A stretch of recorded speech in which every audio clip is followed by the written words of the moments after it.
தேடி அலையும் நெஞ்சமே, அனைத்தும் இங்கு அவரின் தஞ்சமே. அமைதி தேடி அலையும் நெஞ்சமே, அனைத்தும் இங்கு அவரின் தஞ்சமே.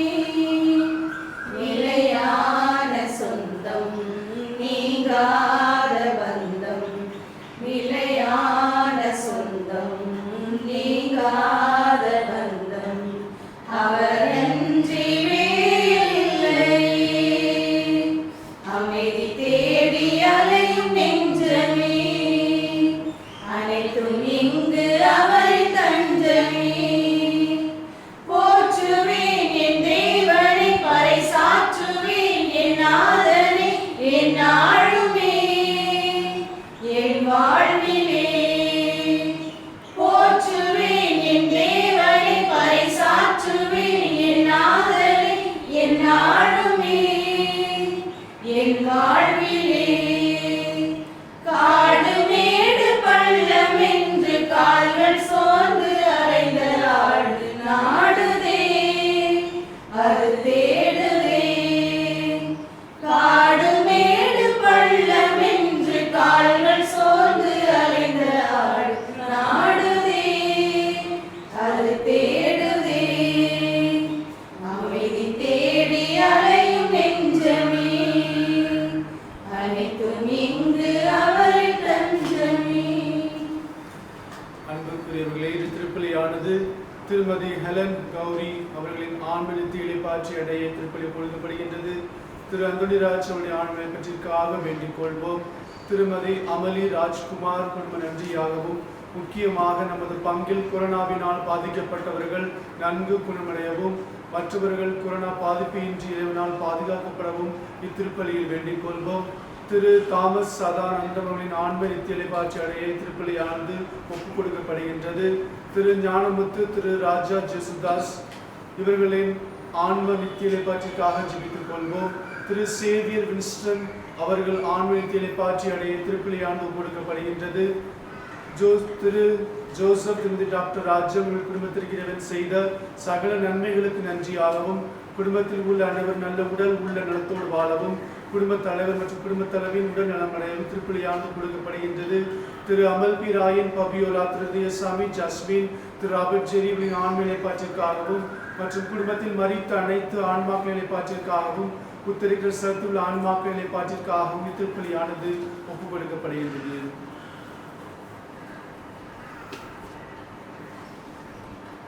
தந்தை மகன் தூய ஆவியாரின் பெயராலே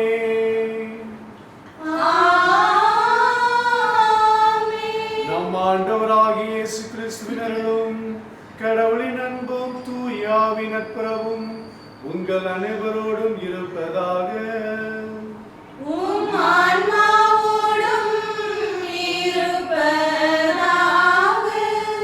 இயேசுவில் மிகவும் அன்புக்குரியவர்களே, இன்று நம் தாய் திருச்சபையானது புனித பேதுரு மற்றும் பவுல் அவர்களுடைய பெருவிழாவினை கொண்டாடி கொண்டிருக்கின்றது. புனித பவுல் கலிலேயாவில் உள்ள பெத்சாய்தா ஊரில் பிறந்தவர் சீமோன் பேதுரு. இவர் இயேசுவினுடைய அழைப்பை பெற்ற பிறகு திரு அவை உருவாக்குவதில் அதிக அக்கறை கொண்டவராக இருந்தார். பவுல் யாக்கோபின் கடைசி மகனான பெஞ்சமின் குலத்தில் சிசிலியா பகுதியில் உள்ள தார்சஸ் என்றுள்ள ஊரில் கிபி 10ஆம் நூற்றாண்டில் பவுல் பிறந்தார். 5 வயதிலிருந்து அவர் சட்டங்களையும், 6 வயதில் தொழிலுக்கு சென்று தன்னுடைய அறிவையும், 15 வயதில் எருசலேம் ஆலயத்திற்கு சென்று கமாலியல் என்ற அந்த புகழ்பெற்ற யூத ரபியுடன் கல்வி பயின்றார். பேதுரு எந்த விதமான கல்வியும் பெற்றிராத ஒரு மனிதனாக இருந்தார். யூதராக இருந்த பிறகும் யூத கட்டளைகளை முறையாக கற்றுக்கொண்டார் என்ற சான்றுகள் அவருக்கு கிடையாது. பேதுரு மீன்பிடி தொழிலை செய்தார். புனித பவுல் கூடாரம் கட்டுகின்ற அந்த தொழிலை செய்தார்.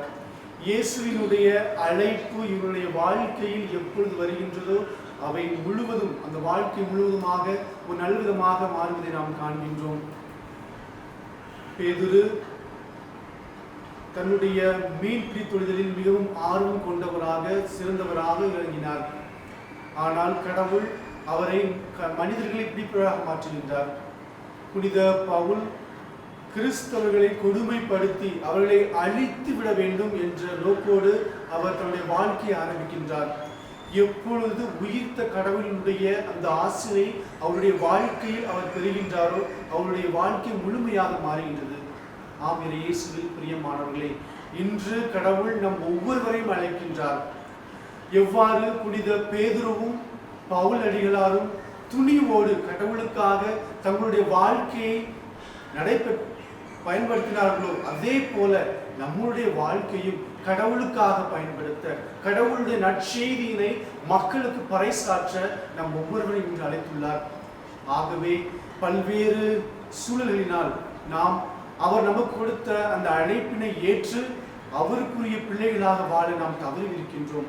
ஆகவே இந்த திருப்பலியை தகுந்த முறையில் நாம் பங்கு பெற அதற்கு தடையாக இருக்கின்ற அனைத்து பாவங்களையும் நினைத்து மனமருந்தே கடவுளை நோக்கி மன்னிப்பு வேண்டுவோம். எல்லாம் வல்ல இறைவனிடமும் சகோதர சகோதரிகளிடமும் நான் பாவியை ஏற்றுக்கொள்கிறேன். ஏனெனில் சிந்தனையாலும் சொல்லாலும் செயலாலும் கடவுளின் தவறையாலும் பாவங்கள் பல செய்தேன். என் பாவமே என் பாவமே என் பெரும் பாவமே. ஆகையால் எப்பொழுதும் கன்னியான புனித மரியாதையும் வானதூதர் புனிதர் அனைவரையும் சகோதர சகோதரிகளை உங்களையும் நாம் இறைவனாகிய ஆண்டவரிடம் எனக்காக வேண்டிக் கொள்ள நன்றாகிறேன். இல்லாமல் இறைவன் நம் மீது இரக்கம் வைத்து நம் பாவங்களை மன்னித்து நம்மை நிலை வாழ்வுக்கு அழைத்துச் செல்வாராக. ஆமென். ஆண்டவரே ஆண்டவரே இரக்கமாயிரும். ஆண்டவரே ஆண்டவரே இரக்கமாயிரும். கிறிஸ்துவே கிறிஸ்துவே இரக்கமாயிரும். கிறிஸ்துவே கிறிஸ்துவே இரக்கமாயிரும். ஆண்டவரே ஆண்டவரே இரக்கமாயிரும். இரக்கமாயிரும். உன்னதங்களிலே கடவுளுக்கு மாட்சி உண்டாகுக. உலகினிலே நல்மனத்தோர்க்கு அமைதியாகுக. உம்மை புகழ்கின்றோம், உம்மை வாழ்த்துகின்றோம், உம்மை ஆராதிக்கின்றோம், உம்மை மாட்சிப்படுத்துகின்றோம். உமது மேலான மாட்சியின் பொருட்டு உமக்கு நன்றி கூறுகின்றோம். ஆண்டவராகிய இறைவா, வானுலக அரசரே, எல்லாம் வல்ல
திருத்தூதர்களான பேதுரு, பவுல் ஆகியோரின் வணக்கமும் புனிதமும் நிறைந்த பெருவிழாவில் எங்களுக்கு பேரின்பம் தந்துள்ளீரே. அவர்களிடமிருந்தே உமது திரு அவை சமய வாழ்வை தொடக்கத்தில் பெற்றுக் கொண்டது போல அவர்களின் படிப்பினைகளை எல்லாவற்றிலும் கடைபிடிக்க அருள் புரிவீராக. உம்மோடு தூயாவியால் ஒன்றிப்பில் ஒரே இறைவனாய் என்றென்றும் வாழ்ந்து ஆட்சி செய்கின்ற ஆண்டவரும் உம் திருமகனும் ஆகிய இயேசு கிறிஸ்து வழியாக உம்மை மன்றாடுகின்றோம்.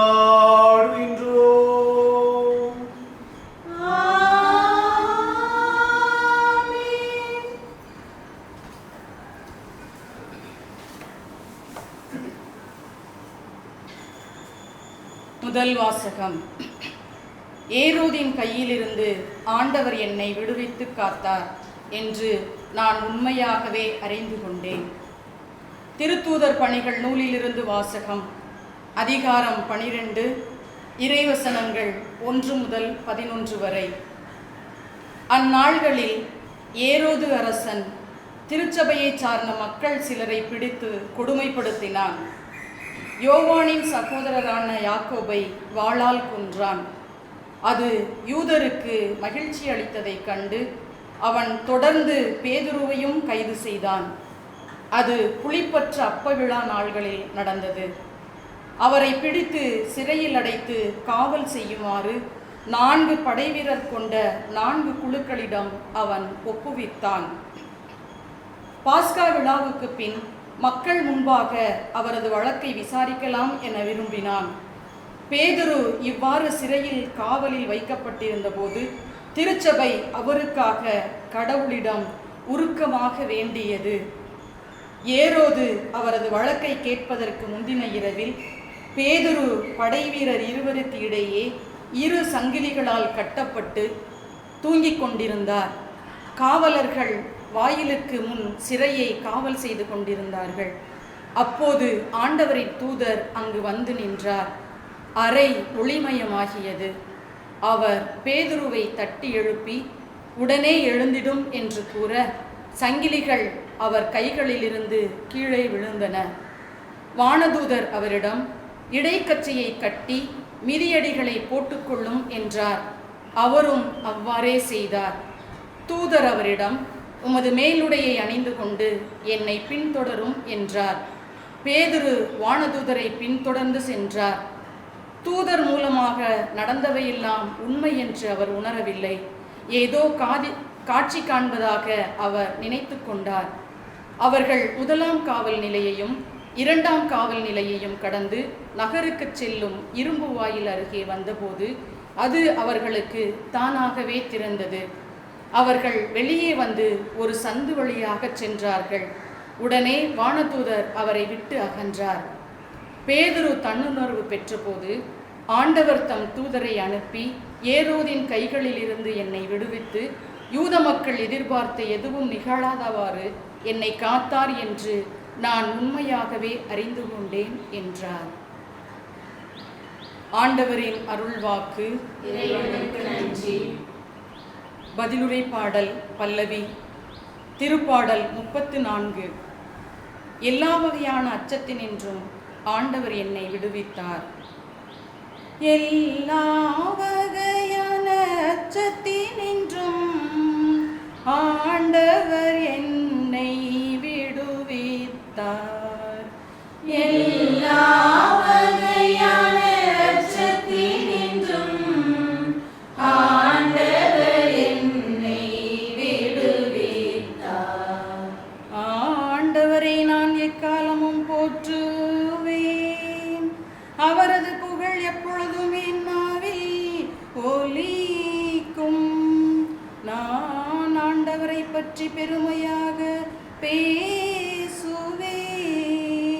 எளியோர் இதை கேட்டு அக்களிப்பர். எல்லா வகையான அச்சத்தினின்றும் ஆண்டவர் என்னை விடுவித்தார். என்னுடன் ஆண்டவரை பெருமைப்படுத்துங்கள். அவரது பெயரை ஒருமிக்க மேன்மைப்படுத்துவோம். துணை வேண்டி நான் ஆண்டவரை மன்றாடினேன். அவர் எனக்கு மறுமொழி பகர்ந்தார். எல்லா வகையான அச்சத்தினின்றும் அவர் என்னை விடுவித்தார். எல்லா வகையான அச்சத்தினின்றும் ஆண்டவர் என்னை விடுவித்தார். அவரை நோக்கி பார்த்தோர் மகிழ்ச்சியால் மெலிந்தனர். அவர்கள் முகம் அவமானத்திற்கு உள்ளாகவில்லை. இந்த ஏழை கூவி அழைத்தான். ஆண்டவர் அவனுக்கு செவி சாய்த்தார். அவர் எல்லா நெருக்கடியினின்றும் அவனை விடுவித்து காத்தார். எல்லா வகையான அச்சத்தினின்றும் ஆண்டவர் என்னை விடுவித்தார். ஆண்டவருக்கு அஞ்சி வாழ்வோரை அவர் தம் தூதர் சூழ்ந்து நின்று காத்திடுவர். ஆண்டவர் எத்துணை இனியவர் என்று சுவைத்து பாருங்கள். அவரிடம் அடைக்கலம் புகுவோர் பேறு பெற்றோர். எல்லா வகையான அச்சத்தினின்றும் ஆண்டவர் என்னை விடுவித்தார். எல்லா வகையான அச்சத்தினின்றும் ஆண்டவர் என்னை விடுவித்தார்.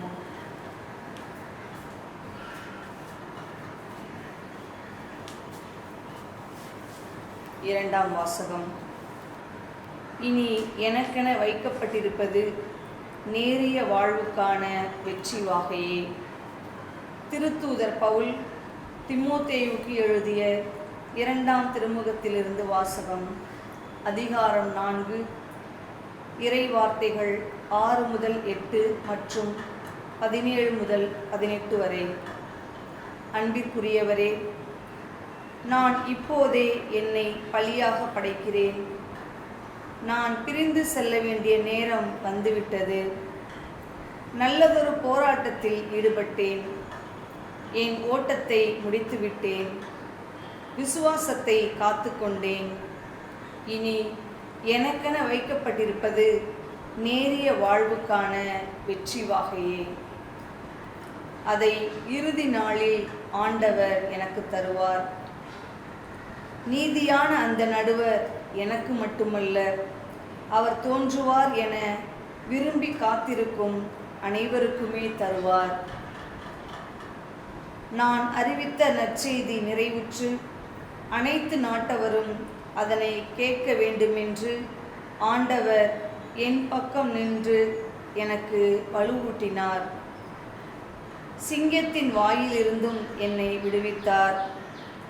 தீங்கு அனைத்திலிருந்தும் அவர் என்னை விடுவித்து தம் விண்ணரசில் சேர்த்து எனக்கு மீட்பளிப்பார். அவருக்கே என்றென்றும் மாட்சி உரித்தாகுக. ஆமென். ஆண்டவரின் அருள்வாக்கு. இறைவனுக்கு நன்றி. அல்லேலூயா, அல்லேலூயா, அல்லேலூயா, அல்லேலூயா, அல்லேலூயா, அல்லேலூயா, அல்லேலூயா, அல்லேலூயா. உன் பெயர் பேதுரு. இந்த பாறையின் மேல் என் திருச்சபையை கட்டுவேன். பாதாளத்தின் வாயில்கள் அதன் மேல் வெற்றி கொள்ளா. அல்லேலூயா, அல்லேலூயா, அல்லேலூயா, அல்லேலூயா, அல்லேலூயா. ஆண்டவர் உங்களோடு இருப்பாராக. உம் ஆன்மாவோடும் இருப்பாராக. மத்தேயு எழுதிய புனித நற்செய்தியிலிருந்து வாசகம்.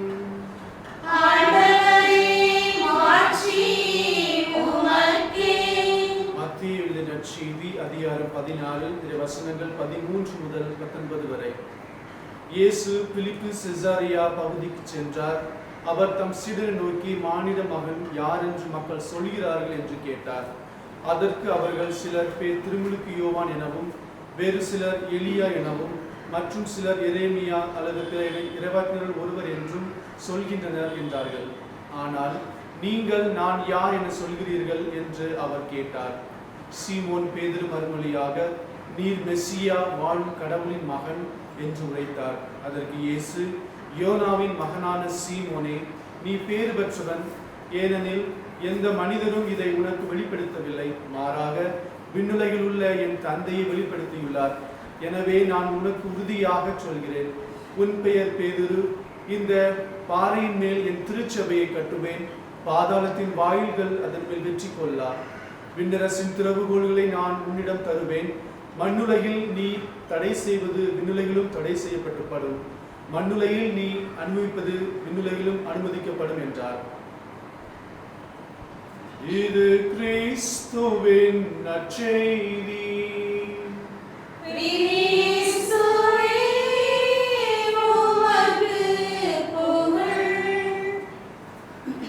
இயேசுவில் அன்புக்குரியவர்களே, ஒரு மனிதன் ஒவ்வொரு நாளும் ஒரு இடத்தில் தொடர்ச்சியாக சென்று கொண்டிருந்தான். வருடங்கள், மாதங்கள், வருடங்கள் என்று போய்கொண்டே இருந்தது. அவன் ஒரு நாள் திடீரென்று ஒரு அழகான சிலையை பார்க்கின்றான். உடனே அந்த சிலையை பார்த்து அந்த மனிதன் கேட்கின்றான், இத்தனை ஆண்டுகள் நான் இந்த இடத்தை கடந்து செல்கின்றேன், ஆனால் இவ்வளவு அழகான சிலையை நான் பார்த்ததே கிடையாது என்று அந்த சிலையை பார்த்தவன் கேட்கின்றான். உடனே அந்த சிலை பதிலளித்ததாம், ஆம், கிடைக்கக்கூடிய கையில் கிடைத்தால், அதாவது ஒரு அழகான சிற்பியின் கையில் கிடைத்தால் இந்த உருவத்தை நான் அடைந்தேன். உன்னை போல அந்த சிற்பியும் என்னை கடந்து சென்றிருக்கலாம், ஆனால் அவர் எனக்குள் இருந்த அந்த அழகான சிலை, அந்த அழகான உருவத்தை அவர் கண்ணோக்கியதால் இப்பொழுது நான் அழகான சிலையாக உள்ளேன் என்று அந்த சிலை கூறியதாம். ஆம், இயேசுவில் அன்புக்குரியவர்களே, நம்மளுடைய வாழ்க்கையில் நாம் கிடைக்கக்கூடிய அந்த கையில் கிடைத்தோம் என்றால் நம்மளுடைய வாழ்வு மிக சிறந்ததாக இருக்கும். நம்முடைய வாழ்க்கையும் இந்த பாறையை போன்றுதான். கடவுள் கையில் நாம் கிடைத்துள்ள பொக்கிஷமாக இருக்கின்றோம். கடவுள் மத்தியில் நாம் அனைவரும் we are precious and we are the masterpiece for God. கடவுளுக்கு தலை சிறந்த கலைவண்ணம் கொண்ட மனிதர்களாக நாம் இருக்கின்றோம். ஆம், கடவுள் ஒரு நல்ல சிற்பி. எவ்வாறு அந்த சிலையை வடிக்கின்ற பொழுது தேவையற்ற பாகங்களை அந்த சிற்பியானவர் சிதுக்கி எடுத்தாரோ, அதே போல கடவுள் நம்முடைய வாழ்க்கையும் தேவையற்ற அனைத்து பாகங்களையும் செதுக்குகின்றார். செதுக்குகின்ற பொழுது அதனுடைய வலி மிகுமையாக இருக்கும். ஆனால் அந்த அனைத்து துன்பங்களையும் கடவுளுக்காக நாம் அர்ப்பணிக்கின்ற பொழுது அவை மேன்மையாக இந்த வாழ்க்கை திகழும். அதே போன்று 2 புனிதர்களுடைய பெருவிழாவினை நாம் கொண்டாடுகின்றோம். புனித பேதுரு, புனித பவுல். இவர்கள் இருவரும் கடவுளுடைய தலை சிறந்த கலைவண்ணம் கொண்ட ஒரு மனிதர்களாக இருந்தார்கள். திருச்சுவனுடைய மிகப்பெரிய தூண் என்று நாம் அழைக்கின்றோம். பேதுரு படிப்பு அறிவு இல்லாதவர் இருந்த போதிலும் கடவுளுடைய அழைப்பினை அவர் ஏற்றுக்கொண்டு கடவுளுக்காக தன்னையே அர்ப்பணித்தார். கடவுளை பின்தொடர்ந்த சிலர் அவரை விட்டு விலக வேண்டும் என்று எண்ணினார்கள். அவ்வாறு அவர்கள் சென்றார்கள். இயேசு அப்பொழுது, நீங்களும் என்னை விட்டு போகவில்லையா என்று கேட்கின்ற பொழுது, ஆண்டவரே, நாங்கள் யாரிடம் செல்வோம்? உம்மிடம்தானே வாழ்வு தரும் வார்த்தைகள் உள்ளன என்று பேதுரு அன்று வாக்கினை அளித்தார். அதே போல பல்வேறு சூழல்களில் கடவுளை அவர் முழுமையாக ஏற்றுக்கொண்டார். கடவுள் மனிதர்களிடம் என்றைக்கும் உதவியினை கேட்டது கிடையாது. அவ்வாறு கடவுள் பேதுருவிடம் ஒரு உதவியினை கேட்கின்றார். கடந்த இரவு முழுவதும் மீன் பிடிக்க சென்றார், ஒன்றும் கிடைக்கவில்லை. ஆகவே கரைக்கு வருகின்றார், இயேசுவை பார்க்கின்றார். இயேசு அவருடைய படகினை கேட்கின்றார். மக்களுக்கு அந்த படகிலிருந்து போதிப்பதற்காக இயேசு கேட்கின்றார். உடனே பேதுரு குடிக்கின்றார். அவர் இரவு முழுவதும் விழித்திருந்து வலை போட்டும் ஒன்றும் கிடைக்கவில்லை. அந்த துன்பம், அந்த வேதனையோடு அவர் இருக்கின்றார். இருந்த பொழுதிலும் கடவுள் கேட்டுவிட்டார் என்று அந்த படகினை அவருக்கு கொடுக்கின்றார். அவ்வாறு கடவுள் போதித்து மக்களுக்கு போதித்த பிறகு மீண்டும் பேதுருவை பார்த்து, உன்னுடைய படகை ஆழத்திற்கு செலுத்து, ஆழத்தில் உன்னுடைய வலைகளை போடு என்று சொல்கின்றார். அன்றைக்கு அவர்களுக்கு கிடைத்த மீன்பாடு மிகவும் பெரிதாக இருந்தது. பேதுரு உடனே, ஆண்டவரே நான் பாவி, என்னை விட்டு விலகி செல்லும் என்று ஆண்டவரை நோக்கி சொல்கின்றார். ஆண்டவர், இன்று முதல் நீ மனிதனை பிடிப்பனாய் இருப்பாய் என்று அவருக்கு வாக்கினை அளிக்கின்றார். ஆம், இயேசுவில் பிரியமானவர்களே, கடவுள் உதவியினை பேதுருவிடம் கேட்டார். இயேசு கிறிஸ்து பேதுருவுடைய உதவியினை கேட்டார். ஆனால் அவருக்கு மிகுதியான ஆசீர்வாதத்தை அளித்தார். ஆம், கடவுள் நம்மிடம் பணத்தினை கேட்கின்றார் என்றால் நம்மை நிறைவாக ஆசீர்வதிக்கத்தான் நம்மிடம் கேட்கின்றார் என்பதை நாம் மிக்க மகிழ்ச்சியோடு கடவுளுக்கு கொடுக்க வேண்டும். இயேசுவில் பிரியமானவர்களே, நம்மில் நிறைய பேர் நம்முடைய பேராலயத்தை கட்டியெழுப்பதற்காக பணத்தின் மூலமாகவோ பொருட்களின் மூலமாகவோ நாம் கடவுளுக்கு காணிக்கை அளிக்கின்றோம். நாம் அளிக்கின்ற காணிக்கை கடவுளால் மிகுதியாக ஆசீர்வதிக்கப்பட்டவையாக இருக்கும். நம்முடைய குடும்பம் நிறைவாக ஆசீர் பெற்ற குடும்பமாகத்தான் இருக்கும் என்பதை நாம் மனதில் கொள்ள வேண்டும். இயேசுவில் பிரியமானவர்களே, கடவுள் நம் ஒவ்வொருவரையும் நிறைவாக ஆசீர்வதிப்பார். புனித பவுலடிகளார் கிறிஸ்தவர்களை கொன்று குவித்தார். கிறிஸ்தவர்களே இருக்கக்கூடாது என்று எண்ணினார்.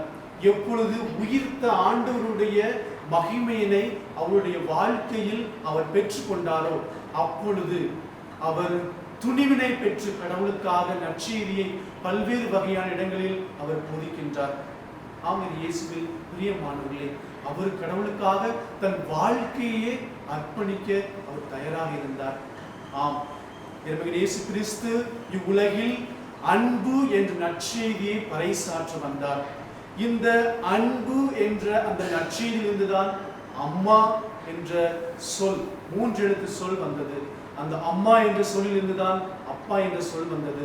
அந்த அப்பா என்ற இந்த சொல்லிலிருந்துதான் அண்ணா, தங்கை, பாசம், பரிவு என்று பல்வேறு வகையான 3 எழுத்துக்கள் தோன்றியதை நாம் காண்கின்றோம். ஆம், இயேசுவில் பிரியமானவர்களே, நம்முடைய வாழ்க்கையிலும் புனித சீமோன் பேதுருவை போல, புனித பவுல் அடிகளாரை போல நம்முடைய வாழ்க்கையில் இந்த 3 எழுத்து சிறந்து விளங்க நாம் பாடுபட வேண்டும். இந்த 3 எழுத்து சிறந்து விளங்க எவ்வாறு இவர்கள் தம்முடைய வாழ்க்கையில் பாடுபட்டார்களோ அதே போல நம்முடைய வாழ்க்கையிலும் இந்த 3 எழுத்து சிறந்து விளங்க அன்பு, பாசம், பரிவு என்ற இந்த 3 எழுத்துக்கள் நம்முடைய வாழ்க்கையில் சிறந்து விளங்க நாம் பாடுபட வேண்டும். ஆகவே இயேசுவில் அன்புக்குரியவர்களே, இந்த திருப்பலியை நாம் தொடர்ந்து மன்றாடுவோம்.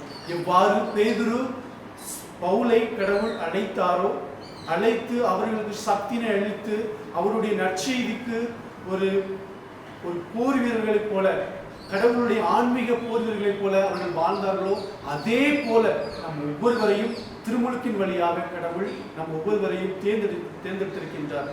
ஆகவே அந்த நிறைவான அருளை பெற்ற மக்களாக வாழ அதற்கு தேவையான அனைத்து வரங்களை மாற்றலையும் இந்த திருப்பலியை நாம் தொடர்ந்து மன்றாடுவோம். ஆமென்.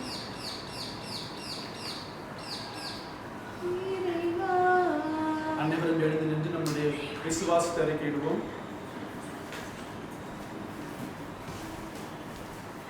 ஒரே கடவுளை நம்புகின்றேன், விண்ணையும் காண்பவை காணாதவை யாவும் படைத்த எல்லாம் வல்ல தந்தை அவரே. கடவுளின் ஒரே மகனாய் உதித்த ஒரே ஆண்டவர் இயேசு கிறிஸ்துவை நம்புகிறேன். இவர் காலங்களுக்கெல்லாம் முன்பே தந்தையிடமிருந்து பிறந்தார். கடவுள் என்று கடவுளாக, ஒளி என்று ஒளியாக, மெய்ய கடவுள் என்று மெய்ய கடவுளாக உதித்தவர். இவர் உதித்தவர், உண்டாக்கப்பட்டவர் அல்ல, தந்தையோடு ஒரே பொருளானவர். இவர் வழியாகவே யாவும் படைக்கப்பட்டன. மேலும் நமக்காகவும் நம் மீட்புக்காகவும் விண்ணகத்திலிருந்து இறங்கினார். தூயாவியினால் கன்னிமரியிடம் உடல் எடுத்து மனிதனானார்.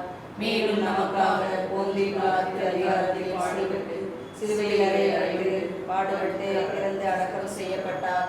மறைநூல்களின்படி 3ஆம் நாள் உயிர்த்தெழுந்தார். விண்ணகத்தில் எழுந்தருளி எல்லாம் வல்ல தந்தையின் வலப்பக்கம் வீற்றிருக்கிறார். அவரது ஆட்சிக்கு முடிவே இல்லாது. தந்தையிடமிருந்தும் அவனிடமிருந்தும் புறப்படும் ஆண்டவரும் உயிரிழப்போருமான தூய ஆவியாரை நம்புகிறேன். இவர் தந்தையோடும் மகனோடும் ஒன்றாக ஆராதனையும் ஆட்சியும் பெறுகின்றார். இறைவாக்கினர் வாயிலாக பேசியவர் இவரே. ஒரே புனித கத்தோலிக்க திருத்தூதர் வழியாக திரு அவையை நம்புகிறேன். பாவ மன்னிப்புக்கான ஒரே திருமுழுக்கை ஏற்றுக்கொள்கிறேன். இறந்தோரின் உயிர்ப்பையும் வரவிருக்கும் மறுவுலக வாழ்வையும் எதிர்பார்க்கிறேன்.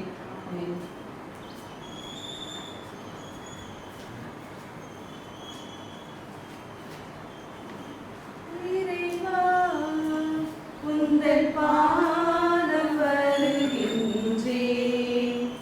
என்னையே உனக்காக தருகின்றேன்.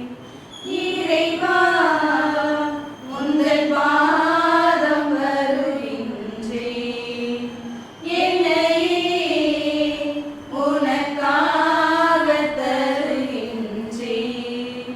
மலர்களில் விழுந்து மனமென நுழைந்து காற்றினில் கலந்து கனிவோடு பணிந்து இறைவா, உந்தன் பாதம் வருகின்றேன், என்னையே உனக்காக தருகின்றேன். பசி உள்ளோர்க்கு உணவாக நான் இருப்பேன், உடையில்லாத எளியோர்க்கு உடையளிப்பேன். பசி உள்ளோர்க்கு உணவாக நான் இருப்பேன், உடையில்லாத எளியோர்க்கு உடையளிப்பேன். விழுந்தவரை தூக்கிடுவேன், இங்கு நலிந்தவரின் துணை இருப்பேன். இதுவே நான் தரும் காணிக்கையே. சகோதர சகோதரிகளே, என்னுடைய உங்களுமான பலி இல்லாமல் தந்தையாய் இறைவனுக்கு ஏற்றதாகும்படி ஜெபியுங்கள். ஆண்டவர் தம் திருப்பெயரை புகழ்ச்சிக்காகவும் ஆட்சிக்காகவும் நமது நன்மைக்காகவும் புனித திரு அவையின் அனைத்து நன்மைகளுக்காகவும் மது கைகளின்படி ஏற்றுக்கொள்வாராக. ஆண்டவரை நாங்கள் உமது திருப்பெயருக்கு ஒப்புக்கொடுக்கும் மதிப்பொருட்களோடு திருத்தூதர்களை மன்றாட்டும் இணைந்தும் இடம் எழுவதாக. அவர்களின் வேண்டலால் நாங்கள் இறைப்பற்றுடன் இப்பலியை ஒப்புக்கொடுக்க செய்வீராக. எங்கள் ஆண்டவராகிய கிறிஸ்து வழியாக உம்மை மன்றாடுகின்றோம்.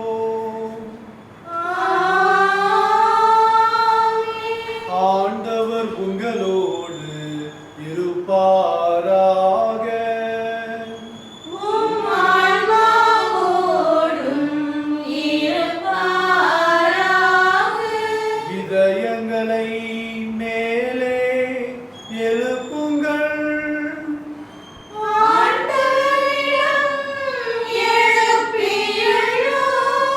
நம் இறைவனாகிய ஆண்டவருக்கு நன்றி கூறுவோம். அதே தகுதியும் நீதியுமானது.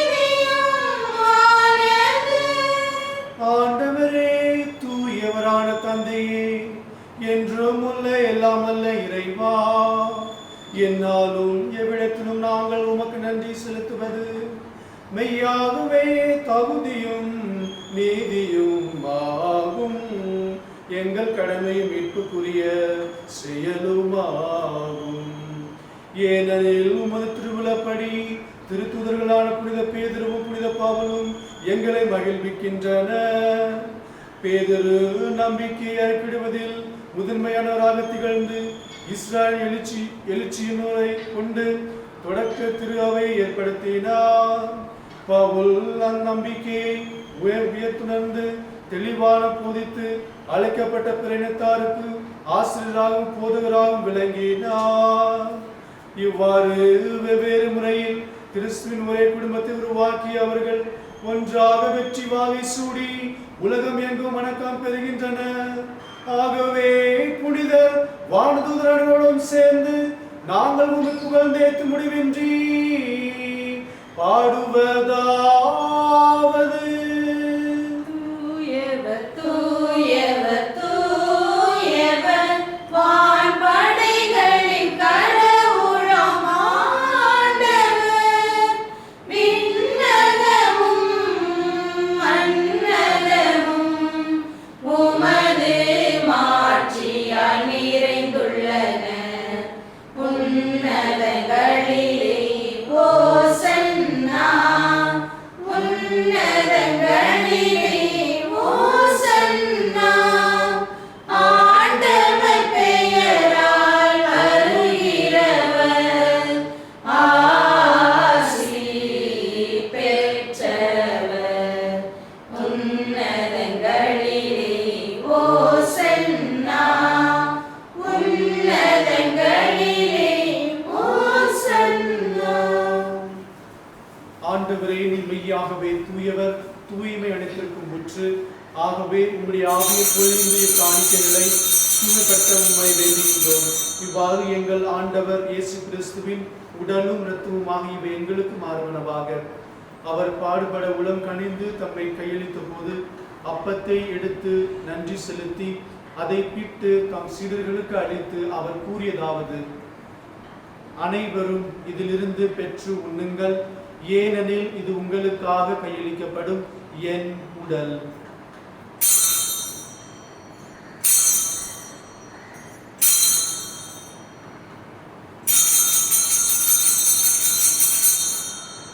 அவ்வனமே இரவு விருந்து அருந்திய பின் கிண்ணத்தையும் எடுத்து மீண்டும் உமக்கு நன்றி கூறி தம் சீடர்களுக்கு அளித்து அவர் கூறியதாவது: அனைவரும் இதிலிருந்து பெற்று பருகுங்கள், ஏனெனில் இது புதிய நிலையான உடன்படிக்கைக்குரிய என் இரத்தத்தின் கிண்ணம்.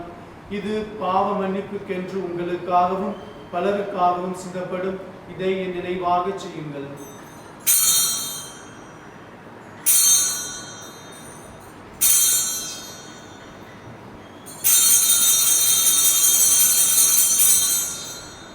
நம்பிக்கையின் மறைபொருள்.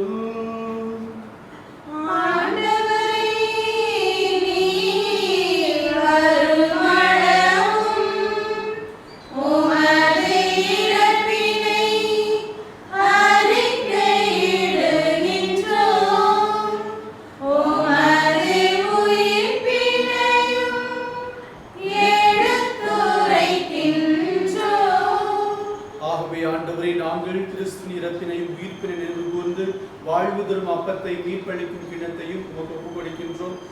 திருமணென்று உமக்கு ஊழியம் புரிய தகுந்தவர்களை நீங்கள் ஏற்றுக்கொண்டீர். எனவே உமக்கு நன்றி செலுத்துகின்றோம். மேலும் கிறிஸ்துவின் உடலில் இரத்தத்திலும் பங்குள்ளும் எங்களை தூய ஆவியா ஒன்று சேர்க்க வேண்டுமென உம்மை தாழ்மையுடன் மன்றாடுகின்றோம். ஆண்டவரே, உலகெங்கும் பரவி இருக்கும் உமது திரு ஆவியை நினைவு கூர்ந்தருளும். எங்கள் திருத்தந்தை பிரான்சிஸ், எங்கள் ஆயர் அந்தோனி சாமி ஆண்டகை, எல்லா திருநிலையினர் ஆகிய அனைவரோடும் உமது திரு அவை அன்பில் நிறைவேறச் செய்தருளும். மேலும் உயிர்த்தெழும் எதிர்நோக்குடன் துயில் கொள்ளும் எங்கள் சகோதர சகோதரிகளையும் இறந்தோர் அனைவரையும் இரக்கத்துடன் நினைவு கூர்ந்து உமது திருமுக ஒளியினுள் ஏற்றருளும். எங்கள் அனைவர் மீதும் இரக்கமாயிரும். கடவுளின் கன்னித்தாயான புனித மரியா, அவருடைய கணவரான புனித யோசேப்பு, புனித திருத்தூதர்கள் பேதுரு, பவுல், எங்கள் பாதுகாவலர் ஆகிய புனித சவேரியார், இவ்வுலகில் உமக்கு உந்தர்களாய் இருந்தோர் ஆகிய புனிதர் அனைவரும் நாங்கள் நிலை வாழ்வில் பங்கு கொள்ளும் தகுதி பெற்று உம் திருமகன் இயேசு கிறிஸ்து வழியாக உமக்கு புகழ்ந்தேத்து வரமருள உம்மை மன்றாடுகின்றோம். இவர் வழியாக இவரோடு இவரில் எல்லாம் வல்ல இறைவனாகிய தந்தையே, தூய ஆவியால் ஒன்றிப்பில் எல்லா புகழும் ஆட்சியும் என்றென்றும் உமக்கு உரியதே.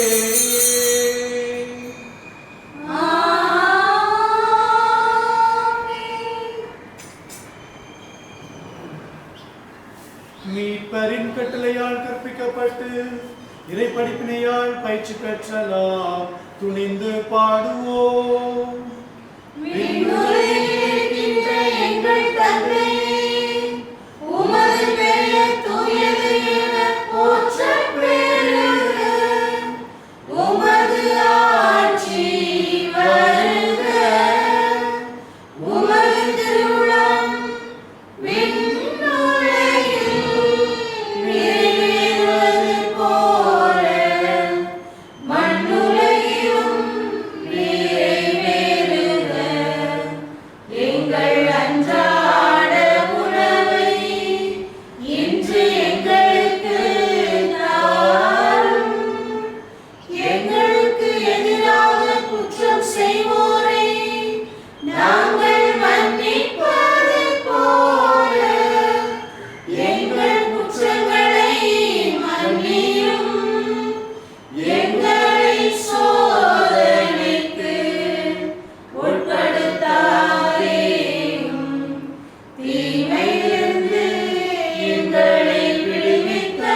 வாழ்நாளில் அமைதியை கண்ணருள உம்மை மன்றாடுகின்றோம்.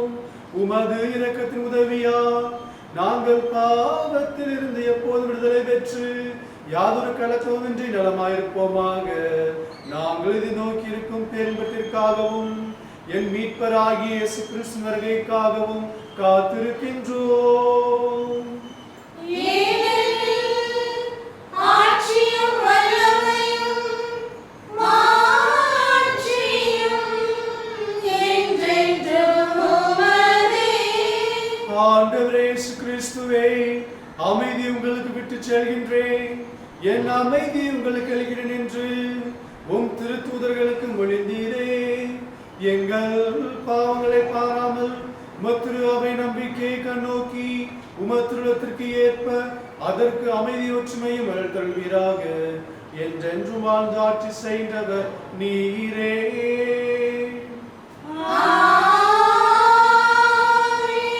ஆண்டவருடைய அமைதி உங்களோடு என்றும் இருப்பதாக.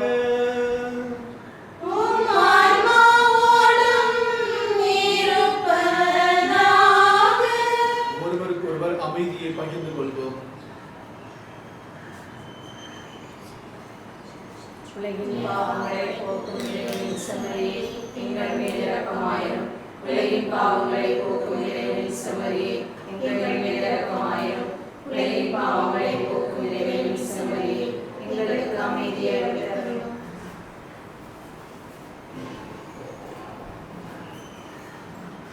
இதோ இறைவனின் செம்மறி, இதோ உலகின் பாவங்களை போக்குவர்.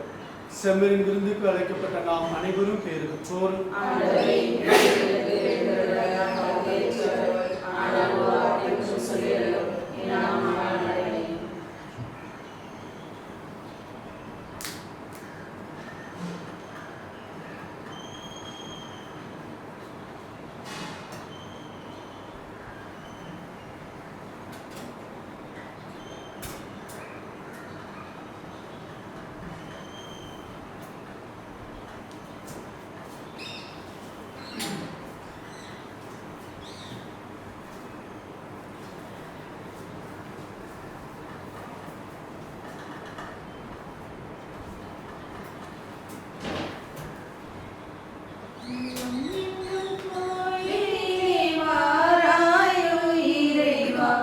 இன்பம் எங்கள் வாழ்வினிலே தாராயோ தலைவா.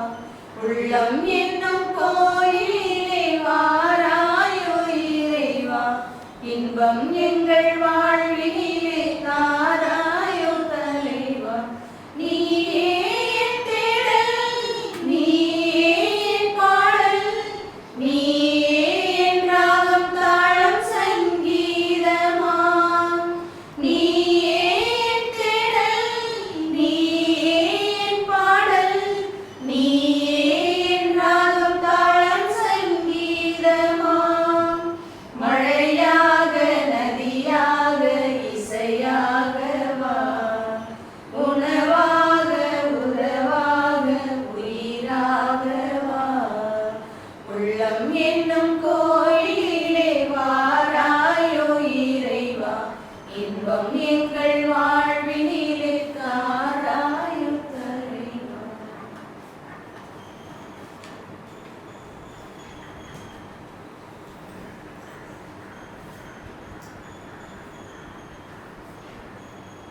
மன்றாடுவோமாக. ஆண்டவரே, திருவுணவால் நாங்கள் ஊட்டம் பெற்றுள்ளோம். அதனால் அப்பம் பிடுவதிலும் திருத்தூதர் கற்பித்தவற்றிலும் நிலைத்து நின்று உமது அன்பால் உதவி பெற்று ஒரே இதயமும் ஒரே ஆன்மாவும் கொண்டவர்களாக உமத்திரு அவையில் வாழ்வோமாக. எங்கள் ஆண்டவராகிய கிறிஸ்து வழியாக உம்மை மன்றாடுகின்றோம். ஆண்டவர் உங்களோடு இருப்பாராக. உம் ஆன்மாவோடும் இருப்பாராக. சிறப்பு வாசிப்பிட தலைவனையும் மன்றாடுவோம். புனித பேதுருவின் மீட்பளிக்கும் நம்பிக்கை அறிக்கையில் உங்களிடத்தில் நிலைநிறுத்தி அதன் வழியாக திரு அவையின் உறுதியான நம்பிக்கையில் உங்களை நிறுவிய எல்லாம் வல்ல இறைவன் உங்களுக்கு ஆசி வழங்குவாராக. புனித பவுலின் அயராத போதனையால் உங்களுக்கு அறிவுரை தந்த இறைவன் அவரது எடுத்துக்காட்டால் நீங்களும் பிற சகோதர சகோதரிகளை கிறிஸ்துவிடம் அழைத்து வர உங்களுக்கு என்றும் அருள் புரிவாராக. புனித பேதுரு சிலுவையினாலும் புனித பவுல் வாளாலும் பரிசாக பெற்ற அந்த விண்ணக வாழ்வுக்கு பேதுரு தமது தலைமைத்துவத்தாலும் புனித பவுல் போதனையாலும் இவ்விருவரும் தமது பரிந்துரையாலும் நம்மை மகிழ்வுடன் அழைத்து செல்வார்களாக. எல்லாம் வல்ல இறைவன் தந்தை மகன் தூயாவியார் உங்கள் நிறைவாக ஆசீர்வதிப்பாராக.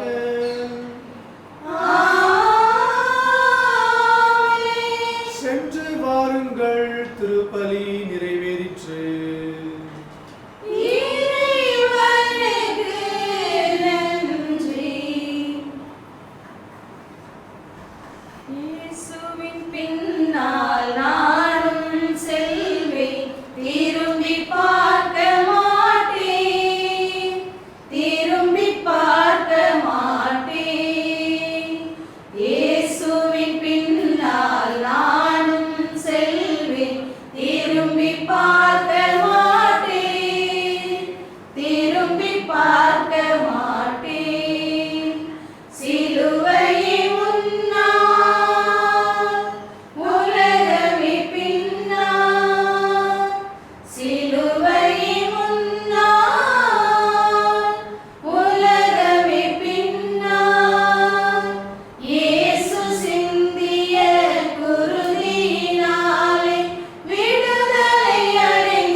தந்தை மகன் தூய ஆவியின் பெயராலே ஆமென்.